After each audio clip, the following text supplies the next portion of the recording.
காலையில் எழுந்தவள் தன்னையே திட்டிக் கொண்டாள் விஷாலி. நேத்து நைட் நான் ஏன் இப்படி கேவலமா நடந்துட்டேன்? அவருக்கு எப்போ தோணுதோ அப்ப என்னை ஏத்துக்கட்டும். இது மாதிரி இனிமே நடந்துக்கவே கூடாது. நாம விரும்பினது கிடைக்கலனா எப்படி நடந்துக்கணும்னு அப்பா எவ்வளோ சொல்லி கொடுத்துருக்கா. ச்சே, அதையெல்லாம் மறந்துட்டு இப்படி தவிச்சிட்டேனே. நான் பண்ணினதை அவர் பார்த்துருந்தாருன்னா என்னை எவ்வளோ கேவலமா நினைச்சிருப்பார். ஏற்கனவே அவருக்கு என்னை பிடிக்காது. இதுல அவரை நினைச்சி அவர் கர்ச்சிப்ப மோந்து பார்த்துட்டே தூங்குனேன்னு தெரிஞ்சது, அவ்வளவுதான். இன்னும் கேவலமா நினைக்க ஆரம்பிச்சிடுவார். கடவுளே, எனக்கு திடமான மனசு கொடு. நான் எந்த வகையிலும் அவர் பார்வையில தாழ்ந்து போயிடக்கூடாது என்று தனக்குள் வேண்டியபடி அன்றைய வேலைகளை தொடர்ந்தாள். ஆனால் அவளுக்கு மனம் குரங்காக மாறி விஸ்வாவுக்காக ஒரு புறம், தன் பெற்றோருக்காக மறுபுறமும் தாவியபடிதான் இருந்தது. கலை கூத்தாடி கயிற்றின் மேல் நடக்கும்போது கையில் ஒரு கோலை பற்றியபடிதான் நடப்பான். அவனுக்கு பலமே அந்த கோல்தான். ஆனால் இங்கே விஷாலிக்கு பற்றி கொள்ள எதுவும் இல்லை, யாரும் இல்லை. பெற்றவர்கள் அவளுடைய கையை உரியவனை ஒப்படைத்துவிட்டு சென்றுவிட, அந்த உரியவனும் அவளுடைய கையை பிடிக்காமல் அவளுக்கு போக்கு காட்டி கொண்டிருந்தான். இதனால்தான் விஷாலிக்கு இவ்வளவு தவிப்பும் வேதனையும். ஒரு வாரம் எந்த மாற்றமும் இன்றி கழிந்துவிட, அன்று ஞாயிற்றுக்கிழமை சரவணன் தன் நண்பனை காண வந்திருந்தான். வந்தவனை வரவேற்று அமர வைத்து உபசரித்தாள் விஷாலி. அவள் கொடுத்த சிற்றுண்டியை உண்டுவிட்டு காப்பியை குடித்துவிட்டு புகழ்ந்தான் வந்தவன். மணி, காப்பி சூப்பர், தேங்க்ஸ் சொல்லிவிட்டு உள்ளே நகர்ந்தாள். விஸ்வாவும் சரவணனும் ஏதேதோ கதைகளை பேசி சிரித்து கொண்டு இருந்தனர். விஸ்வாவின் சிரிப்பு சத்தம் கேட்டு மெதுவாக எட்டி பார்த்தாள். அவன் வாய்விட்டு சிரிக்கும் போது மிக மிக அழகாக இருப்பது போல அவளுக்கு தோன்றியது. அவனையே பார்த்து கொண்டிருக்க வேண்டும் போல இருந்தது. ஒரு வாரமாக மிகவும் கஷ்டப்பட்டு மனதை ஒரு நிலைப்படுத்தி இருக்க, இன்று அவன் சிரித்து அதை கெடுத்து விட்டான். ஏதோ ஒரு ஏக்கம் நெஞ்சில் பொங்கி எழ சட்டென்று அழுகை வந்துவிட்டது. கட்டுப்படுத்த முடியாமல் அழுதபடி கட்டிலில் விழுந்தாள். பெருங்குரல் எடுத்து அளவில்லை என்றாலும் அவள் அழுந்து கொண்டிருப்பதை நண்பர்கள் இருவருமே பார்த்து விட்டனர். டே, என்னடா அவங்க இப்படி அழுறாங்க? உங்களுக்குள்ள எதனா பிரச்சனையா? அதெல்லாம் இல்லை சரவணா. அவளுக்கு அவ பேரண்ட்ஸோட நினப்பு வந்திருக்கும், அதான். பேரண்ட்ஸோட ஞாபகம் வந்தா ஃபோன் பண்ணி பேச வேண்டியது தானேடா. ஏண்டா இப்படி அழுறாங்க? உனக்கு விஷயமே தெரியாதா என்று கேட்டுவிட்டு, அவளுடைய பெற்றோர் தங்கள் திருமணக்கான 4வது நாளே மறைந்து விட்டனர் என்றும் அவர்களுடைய தான தர்மங்கள் பற்றியும் விஸ்வா தன் நண்பனிடம் கூறினான். சரவணுக்கு விஷாலியின் மீது மிகுந்த மரியாதையும் பாசமும் ஏற்பட்டது. விஸ்வா, கிரேட்டா. உங்க மாமனார் மாமியார் ரொம்ப வசந்தவங்க. விஷாலி மண்ணி சான்ஸே இல்லை. இனிமே நீ தான் அவங்களுக்கு எல்லாமா இருக்கணும். அவங்க அழாம இருக்கணும்னா உன் அன்பு உன்னால தாண்டா அது சாத்தியப்படும் என்றான். என்றான் விஸ்வா. இதற்குள் விஷாலி தன்னைத்தானே தேற்றிக்கொண்டு எழுந்து வந்தாள். மன்னி, சாரி. இப்பதான் எனக்கு உங்க பேரண்ட்ஸ் பத்தி தெரிஞ்சது. சாரி மன்னி என்றான் வருத்தமாக. விடுங்கோ, எது எது எப்ப நடக்கணும்னு இருக்கோ அது அப்ப நடந்ததானே தீரும் என்றாள் வேதனையான குரலில். மணி, இனிமே இப்படி நீங்க லோவா ஃபீல் பண்ணவே கூடாது. உங்க மைண்ட் டைவர்ட் பண்ணணும். லுக் அட் திஸ் என்று கூறி தன் கைபேசியில் யூடியூபிற்கு சென்று அதில் ஏதோ மன அழுத்தத்திற்கான இசை இருக்கும் காணொளியை இயக்கினான். அதை கேட்க கேட்க விஷாலிக்கு மனம் அமைதியடைய தொடங்கியது. ரொம்ப தேங்க்ஸ்ண்ணா. நிஜமாவே மனசு சாந்தமா இருக்கு. ரொம்ப தேங்க்ஸ் என்றாள். தனக்கு ஏன் இது தோன்றாமல் போனது? விஸ்வாவுக்கு தோன்றினாலும் எப்படியோ அவள் மனம் அமைதி அடைந்தாளே என்றுதான் முக்கியமாக தோன்றியது. அப்பொழுது வித்யா தன் குடும்பத்துடன் அங்கு வந்தாள். அவள் குடும்பத்துடன் என்றால் அவள் தன் கணவன், மகன், தன் நாத்தனார் கல்பனா மற்றும் அவளுடைய குழந்தை திவ்யாவுடன் வந்திருந்தாள். விஷாலியும் விஸ்வாவும் வந்தவர்களை வரவேற்க, டே சரவணா, நீ எங்க இங்க? சுப்பிரமணியனும் கல்பனாவும் ஒரே குரலில் கேட்க, நான் என் ஃப்ரெண்டை பார்க்க வந்தேன் என்றான் சரவணன். நந்துவின் பிறந்த நாளுக்கு செய்த அலங்காரத்தை பார்த்து வித்யாவின் தோழிகளும் வித்யாவின் நாத்தனாரும் விஷாலியிடம் அதே மாதிரி தங்கள் குழந்தைகளின் பிறந்தநாள் விழாவுக்கு அலங்கார பொருட்கள், ரிட்டன் கிஃப்ட், சாஃப்ட் டாய்ஸ் செய்து தரும்படி கேட்கத்தான் அவர்கள் வந்திருந்தனர். கண்டிப்பா செஞ்சு தர வித்யாக்கா. ஆனா என்னாச்சு விஷாலி, உனக்கு எதனா கஷ்டமா? சுப்பிரமணி கேட்க, இல்லைண்ணா அதெல்லாம் இல்லை. ஆனால் சில சாமான்கள் வாங்கணும், என்கிட்ட கம்மியாக தான் இருக்கு. அங்கே மதுரையிலனா எங்கே கிடைக்கும்னு எனக்கே தெரியும், நானே போய் வாங்கிடுவேன். ஆனால் இங்கே சென்னையில் இதெல்லாம் எங்கே கிடைக்கும்னு எனக்கு தெரியாதே. அவ்வளவுதானே, நான் வாங்கி தரேன் என்றான் சுப்பிரமணி. இல்லை, நீங்கள் எங்கே கிடைக்கும்னு எனக்கு காமிச்சு கொடுத்தா போதும். அப்பதான் ஏதாவது வேணும்னா நானே போய் வாங்கிக்க எனக்கு சௌகரியமா இருக்கும் என்றாள் விஷாலி. அதுவும் சரிதான், நான் நாளைக்கு வந்து என்று அவன் ஆரம்பிக்கும் போதே வித்யா தன் கணவனை நிறுத்தினாள்.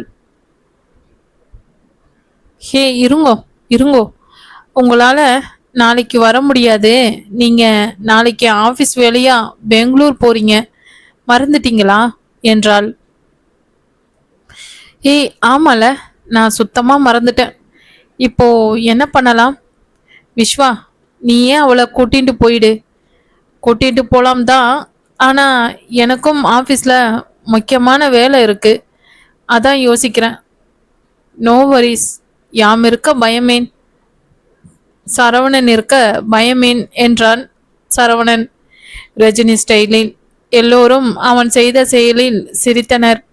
ஏன், உனக்கு நாளைக்கு வேலைக்கு போக வேண்டாமா என்றான் சுப்பிரமணி. நாளைக்கு எனக்கு வீக்லி ஆஃப், அதனால நான் மண்ணிய கடைக்கு கூட்டிட்டு போறேன் என்றான் சரவணன். ஆனால் இதனால் இருவரும் பெரிய சிக்கலில் மாட்டிக்கொள்ள போகிறோம் என்பதை அப்பொழுது அவன் அறிந்திருக்கவில்லை. விஷாலியும் வித்யாவும் சிற்றுண்டி செய்ய, கல்பனா அவர்களுக்கு உதவி செய்ய, வேலை செய்தபடியே தங்களுக்கு என்ன என்ன கிஃப்ட் செய்ய வேண்டும் என்று விஷாலியிடம் கல்பனாவும் வித்யாவும் சொல்லிக்கொண்டு இருந்தனர். பின்னர் சமைத்ததை எல்லோருக்கும் பரிமாறினர். 2 மணி நேரம் ஒரே அரட்டையும் சிரிப்புமாக கழிய அனைவரும் கிளம்பினர். பாய் விஷாலி, ஃபங்க்ஷன்ல பார்க்கலாம், சீக்கிரமே வந்துடு சரியா? கண்டிப்பா கல்பனா அக்கா, பாய். மன்னி பாய். ஒவ்வொருவரும் விஷாலியிடம் தனியாக கூறிக்கொண்டு கிளம்பினர். சரிடா விஸ்வா, நானும் கிளம்புறேன். சரிடா, பாய். பாய் மன்னி. சரிண்ணா. டே, ஒன்று, நீ அவளை மன்னின்னு கூப்பிடணும், இல்லைனா விஷாலி நீ அவனை அண்ணான்னு கூப்பிடணும். 2 பேருமே இப்படி கூப்பிட்டுக்கிட்டா எப்படிடா என்று விஸ்வா கேட்க மற்றவர்களும் அதை ஆமோதித்தனர். விஷாலி சிரித்தாள். நான் உங்களை விட சின்னவளா தானா, அதனால நான் அண்ணானே கூப்பிடுறேன். நீங்க என்ன பேர் சொல்லியே கூப்பிடுங்கோ, அதான் சரி என்றாள் விஷாலி. விஸ்வாவும் அதை ஆமோதிக்க சரவணன் அது முதல் விஷாலியை பெயரிட்டு அழைக்க ஆரம்பித்தான். மறுநாள் சரவணன் விஷாலியை டி நகருக்கு அழைத்து சென்றான். போகும்போது பஸ்ஸில் சென்று விட்டனர். திரும்பி வரும்போது சாமான்கள் நிறைய இருந்ததால் ஒரு ஆட்டோ பிடித்து வீடு வந்து விட்டனர். வீட்டில் விஷாலியை இறக்கி விட்டுவிட்டு சரவணன் அந்த ஆட்டோவிலேயே தன்னுடைய இருப்பிடமான பேச்சுலர்ஸ் மென்ஷனுக்கு சென்று விட்டான். வீட்டிலிருந்து கிளம்பும் போதும் வீடு வந்த சேர்ந்த பின்பும் நடுநடுவே கடைகளில் பொருட்கள் வாங்கும் போதும் விஷாலி விஸ்வாவுக்கு வாட்ஸ்அப்பில் குறுஞ்செய்தி அனுப்பினாள். Started nearing T Nagar thread store heading to home in auto reached home safely என்று. சரவணன் கேட்டபோது நான் எப்பவுமே வெளியே எங்க போனாலும் அப்பாவுக்கு இது மாதிரி மெசேஜ் பண்ணி பழக்கம், அதான் என்றாள். விஸ்வா அவளின் பொறுப்பான செயலை பார்த்து மனதுக்குள் மெச்சிக்கொண்டான். அப்பொழுது தெரியாத ஒரு எண்ணிலிருந்து அவனுடைய எண்ணிற்கு வாட்ஸ்அப்பில் ஒரு படம் வந்தது. அதில் சரவணனும் விஷாலியும் மிகவும் நெருக்கமாக நின்றபடி, சரவணன் விஷாலியை முத்தமிட முயல்வது போலவும் அவள் வெக்கத்துடன் சிரித்தபடி தலையை திருப்பிக் கொள்வது போலவும் இருந்த அந்த படத்தை பார்த்ததும் விஸ்வாவின் மனம் சற்று முன் இருந்த சாந்தமான மனநிலை மாறி கொதிநிலைக்கு சென்றது. ஒரு வாரமாக விஸ்வாவுக்கு வேறு வேறு எண்களிலிருந்து விஷாலியையும் சரவணனையும் இணைத்து படம் வர அவன் முதலில் கோவப்பட்டாலும் பின்னர் இது என்னை கோவப்படுத்தி என் மனைவியை அலைவைத்து பார்க்க யாரோ செய்யும் சதி என தெரிந்தான். எனக்கு என் மனைவியை பற்றியும் தெரியும், என் நண்பனை பற்றியும் தெரியும். இருவரும் பத்திரமாற்று தங்கம். இவர்களை பற்றி தவறாக சொல்பவர்கள்தான் கேவலமான பிறவிகள் என்று நினைத்து கொண்டான். இதற்கு நான் செயல்பட்டால் தானே அவர்கள் நினைத்தது நடக்கும். இதை இப்படியே விட்டுவிட்டாலே போதும் என தெளிவாய் முடிவெடுத்து அதை அப்படியே விட்டும் விட்டான். வித்யா தன் கணவனின் வருகைக்காக தவியாய் தவித்திருந்தாள். அலுவலக வேலையாக பெங்களூர் சென்றவன் 2 நாட்களில் திரும்பி விடுவதாக கூறி சென்றவன் சென்ற வேலை சொன்ன நேரத்திற்கு முடியாமல் இழுத்தபடியால் அவன் திரும்பி வர 1 வாரமாகிவிட்டது. வித்யா வாசலுக்கும் உள்ளுக்கும் நடந்து கொண்டு இருந்தாள். அவளால் தன் தவிப்பை யாரிடமும் சொல்ல முடியவில்லை. அவளுடைய கணவன் பெங்களூரு சென்று விட்டபடியால் லேட்டாக எழுந்து அவசரமாக சமைத்து வைத்து விட்டு நந்துவை எழுப்பி பல் தேய்க்க வைத்து குளிக்க வைத்து உடை மாற்றி உணவூட்டி தயார் செய்து பிளே ஸ்கூலுக்கு விட்டுவிட்டு அக்காடாவென்று ஓய்வாக தன் வீட்டு சோஃபாவில் ஒரு கோப்பை தேநீருடன் அமர்ந்தாள். அப்பொழுது வாட்ஸ்அப்பில் செய்தி வந்துள்ளதாக அவளுடைய கைபேசி ராகம் இசைக்க அதை தன் கையில் எடுத்தாள். தன் கணவன்தான் ஏதாவது செய்தி அனுப்பியிருப்பான் என்ற ஊகத்துடன் தேநீரை உறிஞ்சபடியே செய்தியை பார்க்க தெரியாத எண்ணிலிருந்து ஒரு படம். அதில் விஷாலியும் சரவணனும் அருகருகே நின்றபடி அவன் விஷாலியை முத்தமிட முயல்வது போலவும் அவள் வெக்கத்தோடு நகர்வது போலவும் இருந்தது. கண்டு ஒரு நொடி அதிர்ந்தே போனாள். உடனே இது கண்டிப்பாக யாரோ செய்யும் சதி என்று தெளிந்தும் விட்டாள். கையோடு அந்த எண்ணை பிளாக் செய்தாள். ஆனால் தொடர்ந்து அடுத்ததாக நாட்கள் வேறு வேறு எண்ணிலிருங்களே விஷாலியும் சரவணனும் தவறாக இருப்பது போல படங்கள் வரவும் பயந்து போனாள். யார் இப்படி தனக்கு படங்கள் அனுப்புவது என்று புரியாமல் மிகவும் குழம்பினாள். தன் அண்ணனிடம் சொல்லவும் தயக்கமாக இருந்தது. தன் மன்னியை பற்றி கண்டிப்பாக அவள் தவறாக நினைக்கவில்லை. மாறாக தன் மன்னிக்காக மிகவும் வருந்தினாள். யார் இப்படி செய்கிறார்கள்? இந்த ஊரில் அவளை யாருக்கு தெரியாதே? அவளுடைய பேருக்கு களங்கம் ஏற்படுவது போல எதற்காக யார் இப்படி செய்கிறார்கள் என்று யோசித்து யோசித்து அவளுக்கு பைத்தியமே பிடிப்பது போல இருந்தது. எப்போதடா தன் கணவன் வருவான், அவனிடம் தன் தவிப்பை எல்லாம் கொட்டலாம் என்று காத்து கொண்டிருந்தாள். அவன் அவளுடைய தவிப்புக்கு முற்றுப்புள்ளி வைப்பதை போல் அன்று மதியம் வந்து சேர்ந்தான். உள்ளே வந்தவனின் நெஞ்சில் சாய்ந்து கொண்டு விசும்பியவளை கண்டவன் குழம்பினான். இவள் இப்படியெல்லாம் நடந்து கொள்பவள் கிடையாதே. அதுவும் இதுபோல் அவன் அலுவலகம் காரணமாக 2-3 நாட்களோ 1 வாரமோ வெளியூருக்கு செல்வது வழக்கம்தானே. இது முதல் முறையும் கிடையாதே. பிறகேன் இந்த அழுகை? விந்துமா, என்னம்மா ஆச்சி? நந்துக்கு உடம்பு எதுவும் சரியில்லையா? இல்ல உனக்கு எதுவும் என்று ஆதரவாய் அணைத்து கரிசனத்துடன் கேட்டவனை பார்த்து அவசரமாக தலையாட்டினாள். இல்ல, அதெல்லாம் இல்ல. இத பாருங்கோ என்று தன் கைபேசியை காட்டி நடந்தவற்றை கூறினாள். அந்த படங்களை பார்த்த சுப்பிரமணியும் ஒரு நிமிடம் அதிர்ந்துதான் போனான். பின்னர் அவளை ஆசுவாசப்படுத்தி கவனமாக அதை ஆராய்ந்தான். கணினியின் புலியான அவன் சில நிமிடங்களிலேயே அது அத்தனையும் போலியாக உருவாக்கப்பட்டவை என்று தெரிந்து கொண்டு அதை மனைவிக்கும் விளக்கினான். உங்க அளவு டெக்னிக்கலா தெரியாதுன்னா இது நிஜமில்லைன்னு நானும் புரிஞ்சிட்டேன்ப்பா. ஆனா ஏன் ஒரு பொண்ணு வாழ்க்கையில ஏன் இப்படி விளையாடுறானுங்கன்னு தான் எனக்கு மனசு வேதனையா இருக்கு. அதான் தாங்க முடியாம அழுதேன். மன்னி எவ்வளோ பாவம். போன மாசம்தான் கல்யாணம் ஆயிருக்கு. ஆனா அதை சந்தோஷமா அனுபவிக்க முடியாம பெத்தவாளை பறி கொடுத்துட்டான். அதை மறந்து இப்பதான் கொஞ்சம் சிரிக்க ஆரம்பிச்சிருக்கான். அதுவும் உங்க தம்பி சரவணனால. அவரை போய் அவளோட கடவுளே, இப்பதான் மனசு வேதனை மறக்க ஆரம்பிச்சிருக்கான். அதுக்குள்ள யார் இப்படி அவ வாழ்க்கையில விளையாடுறான்னு புரியலையேன்னு தான் கவலையா இருக்கு என்று புலம்பினாள். நீ ஒன்னும் ஒரி பண்ணிக்காத விது, இத நான் பாத்துக்கிறேன் என்று விட்டு தன் கைபேசியில் யாரையோ கூப்பிட்டான். வித்யாவுக்கு தன் கணவன்தான் எல்லாமே. அவனுடைய அன்பும் அரவணைப்பும் அறிவும் அவளை எப்பொழுதும் பிரமிக்க செய்து கொண்டே இருக்கும்.